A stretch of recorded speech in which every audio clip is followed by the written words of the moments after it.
earwax with the manufacturers of the wireless eye clearscope device, which is the instrumentation that we're using to visualize the ear and record this procedure. So client number one, so we're in the patient's right ear at the moment, and you can see that the patient has soft and wet wax.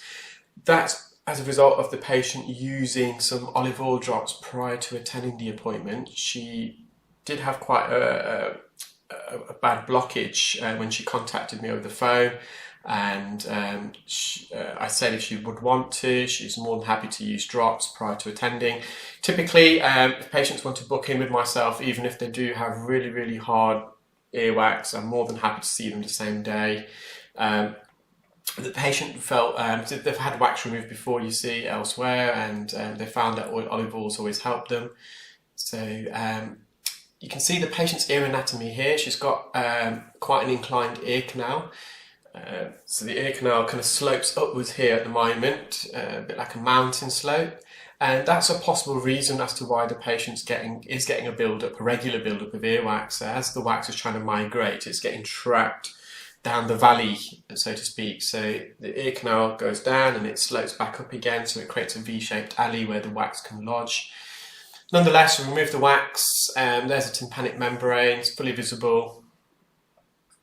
I'm just going to go back in, just mop up just a bit of wax on the anterior canal wall.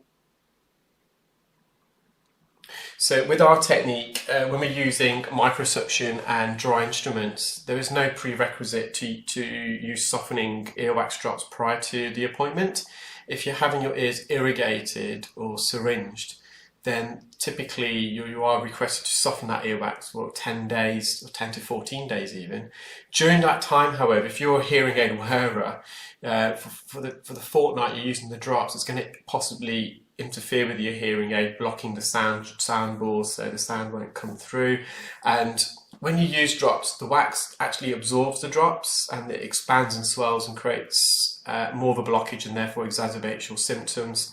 And in the case of specifically wearing a hearing aid, a buildup of wax can cause the hearing aid to whistle. So the sound that's amplified into the ear via the hearing aid bounces back off the wax, re-enters the hearing aid microphone, causing acoustic feedback or feedback loop. So that's one of the benefits of having your ears removed via dry instrumentation, whether it be microsuction or a ear hook or Jobson horn or crocodile forceps. So it's the same patient, just her left ear. She didn't use drops on this side because if she used drops on both sides, it can completely block both ears, so she's not able to hear at all from either ear. So the patient just wanted to use the drops in one ear, but as she was here, I said I'm pretty sure we can remove this. So we decided to give the left ear a go. So as you can see, it's not soft, so it's a bit more resistance. The ear canal is slightly more twisty on this side, so this wax is lodged around the bend. So we're looking straight. If you look at the moment, we've got the angle of the endoscope straight into the ear canal, and if I was to go any further in a direct line, the tip of the endoscope would hit the back ear canal wall. So just where the suction probe is, you can see the first bend of the ear canal. You can see the cartilage, and then it bends off to the left. So the patient has got quite a prominent first bend of her ear canal. So we're just manoeuvring this wax around that bend. And now we're just trying to straighten it. So I've got it around the bend, but I have to bring it back towards the left now so it comes out of the ear canal. Just trying to get a suction grip. The patient has got a lot of matted hair on the lateral surface. So when we say lateral, we mean towards the entrance, closer to me. And you can see where the suction probe is. There's a bit of matted hair, which piece came out up at the suction probe.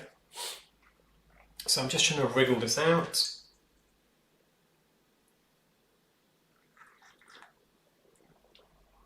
So there's that first prominent bend of her ear, then we've straightened the endoscope to visualise the eardrum, and that looks nice and healthy. Just going back in to mop up around the entrance. So this is client number two. It's the patient's left ear, and the patient has got, I would describe as being dry and crumbly earwax and a bit of keratin. Again, the patient had been using some drops prior to attending, that's why it's a bit wet and lubricated. So I removed a piece of dead keratin and a bit of dry wax from the roof of the ear canal. We're just now at the base, so you can see the cilia. So the cilia are the hair follicles, and you generally find the cilia and the hair follicles in the outer third of the ear canal, so the first centimetre. The outer third of the ear canal is made up of cartilage, some fatty tissue, some muscle, and hair strands, hair follicles. And it's the outer third of the ear canal that secretes the earwax. So the ceruminous glands, the sweat glands, and the sebaceous glands, which secrete a substance called sebum. Those two glands, in conjunction with dead skin, all the byproducts of that amalgamates together and creates what we know as earwax, cerumen. So I've cleared the blockage. I'm just going to mop up. I've just got the fine end gorge, just a piece of dry wax and some dead keratin at the base of the ear canal, which we're using a fine end to delicately and gently suction that.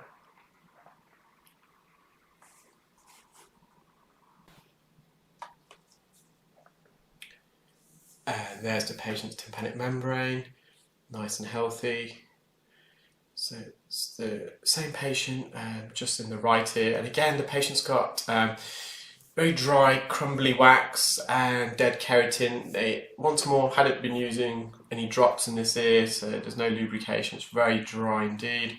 So it's just trying to get a suction grip. When you've got dry earwax, and the patient's ear canal is also quite dry, that friction, so as the wax is trying to migrate out of the ear, because it's really dry, it's rubbing against the side of the ear canal, and the migration route of the wax is halted. The patient also has got quite a narrow ear canal entrance, it's quite slit, so another reason for this patient developing earwax buildup, which we medically know as ceruminosis, that's the name given to earwax impaction, is because the wax is getting lodged and trapped near the entrance of the ear canal because it narrows. So I'm just trying to loosen this plug of dry wax off the base of the ear canal. I have a feeling also the patient had been using a bit of cotton bud, cotton swab or Q-tip, because just here at the entrance of the ear where the wax is, you can see it's a bit white here, so it looks like some cottonwood fibres. So I've decided to use some forceps. I inserted them vertically because the ear is very narrow, managed to grip onto the lateral edge of the wax, pulled half of it out, the other half got lodged at the entrance because it was so narrow it got trapped. So again, it kind of highlights a possible reason why the patient does get wax buildup, because in the same way the wax got trapped near the entrance as I was trying to pull the wax through using the forceps, as the wax is naturally trying to migrate out of the ear, she can similarly have that issue. So just some dead keratin on the anterior canal wall near the entrance. You can see the skin's a bit scaly here, so she has got a bit of otitis externa. Otitis externa is an umbrella name for an infection or inflammation of the outer ear canal. And again, just using the fine end gore just to lift and elevate some dead keratin, some dead skin off the base of the ear canals. But we're quite deep in the ear canal there on the bony part, so we have to be very gentle to ensure we're not making direct contact with the bony part of the ear canal, because that's very sensitive indeed.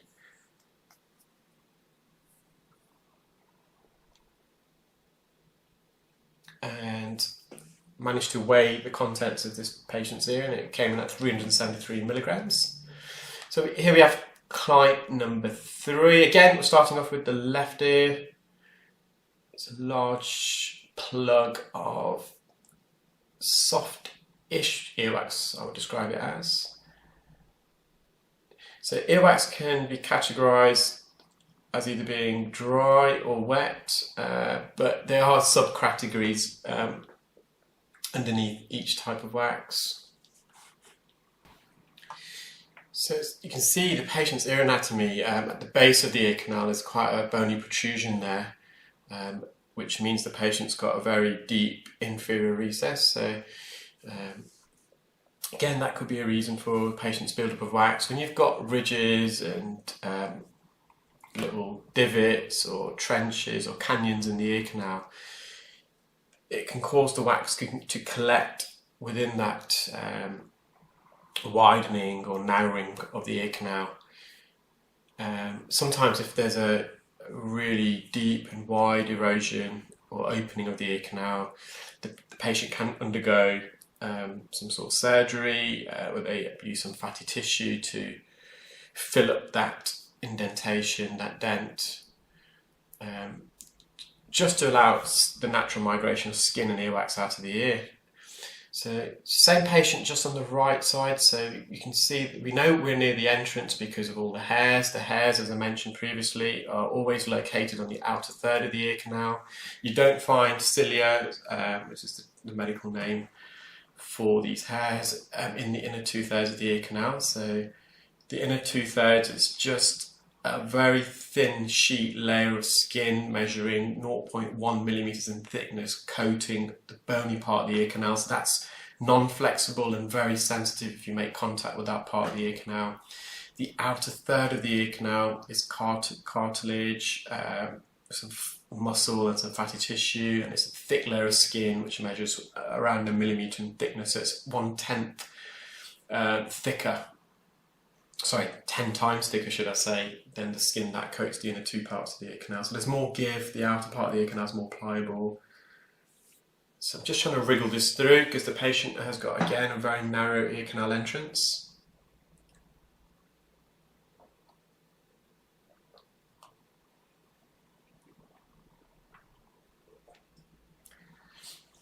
And as I'm wriggling this forwards, towards me and out of the ear, I'm always at the same time having to manipulate the angle. I'm now extracting it forwards but towards the right hand side, so that's the natural curvature of the ear canal entrance.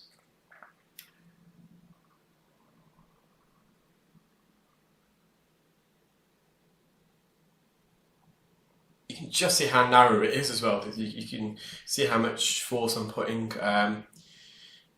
whilst I'm tugging this wax out of the ear.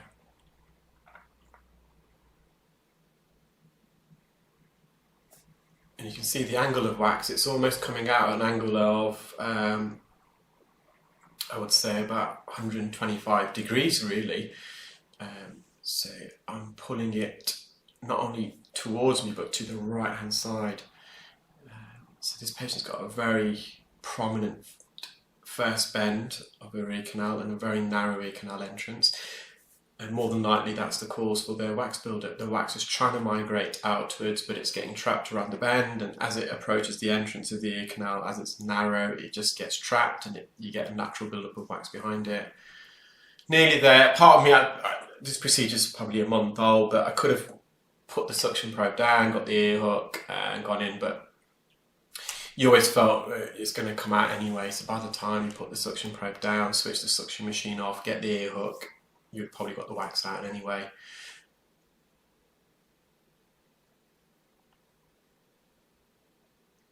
And see how dry it is, this ear wax. And there we are, just extracted a big lump of wax there. The eardrum's fully visible. Patient may have had a previous heel perforation anteriorly to the front of the eardrum. You might get another glimpse, but there's a bit of a thinning of the eardrum there. So some dead keratin near the entrance and on the rear ear canal wall and just at the roof of the ear canal. But just to the right, you may have seen that. And again, managed to weigh the contents of the patient's ears in at 346 milligrams. So this is client number 4. Patient attended, had used a cotton bud, a Q-tip, a cotton swab, impacted against the eardrum. You can just see here how narrow the ear canal entrance is. It was virtually shut, and I used the tip of the Zollner suction probe to widen the ear canal, stretch it open, and once I did, I was able to insert the endoscope in. When we first launched endoscopic earwax removal in the UK, the status quo, people who were using different techniques, who were adverse to change, said that with an endoscope you can't use it in a narrow or twisty ear. And well, I won't talk too much about it because I don't think they would like it, but there was a governance board that wrote some guidelines, and they're being very scrutinous about endoscopic earwax removal, and myself and my colleague Mr. Darius Rajali challenged this organisation, and in the end we had them apologise and rewrite the guidelines and procedures because it didn't have any knowledge themselves of an endoscope. So yeah, one of the for the status quo at first, who obviously adversely changed, weren't liking new technology. That happens, I'm sure, across healthcare. They were criticising endoscopic earwax removal because you say, oh, you can't open the ear. What would you do if the ear is narrow? And what's great about our technique is that we can record the procedure and show the doubters, well, okay, well, this is the narrow ear, it's as narrow as it gets. The ear canal's virtually shut at the entrance, and it is possible because I've recorded it and I can show you. So, but yeah, it is a skillful technique. You just can't pick up an endoscope and start treating people's ears. So we have a lot of people who attend our training courses that perform earwax removal already using a different visualization technique, either it being an operating microscope or head loops. So head loops like goggles, similar to what dentists use, and you may be very proficient in using a microscope or head loops. So that doesn't mean you're all got the required skills to perform endoscopic earwax removal, and vice versa. If I'm obviously very proficient in using an endoscope, but when I got taught how to use a microscope by my colleague Mr. Rajali, it did take me a while because it is a different technique. Your eyes have to adjust and set in a different way. We use binocular vision, stereoscopic vision with a microscope, which you don't using an endoscope, because with an endoscope you're visualizing the ear on a flat 2D screen. So it took me a bit of practice, but after using both an endoscope and microscope and head loops, for me there's just no comparison. You just simply do not get this same view with either a microscope or a head loops with an endoscope. And why endoscopic surgery is on an exponential increase, especially in the UK, not only, particularly within the ENT actually, is because of the view it provides. An endoscope provides an unparalleled wide panoramic field of view. You can see everything. You go in the ear, you feel like you're inside the ear and you're kind of trapped inside yourself. With a microscope or head loops, the view is very narrowed. The advantage of a microscope is that you get great magnification, which you cannot get with head loops. No matter how good your head loops are, they simply do not possess the same magnification qualities as an operating microscope. The last client is a very quick short video, but it's one of my favourites. I really enjoy when I remove wax or keratin off the eardrum. This patient had been elsewhere and they were told that there's nothing wrong. I can partly understand the audiologist explaining to the patient that there was nothing wrong, because sometimes a bit of residual wax or keratin on the eardrum doesn't really cause any symptoms, but that can vary individual to individual.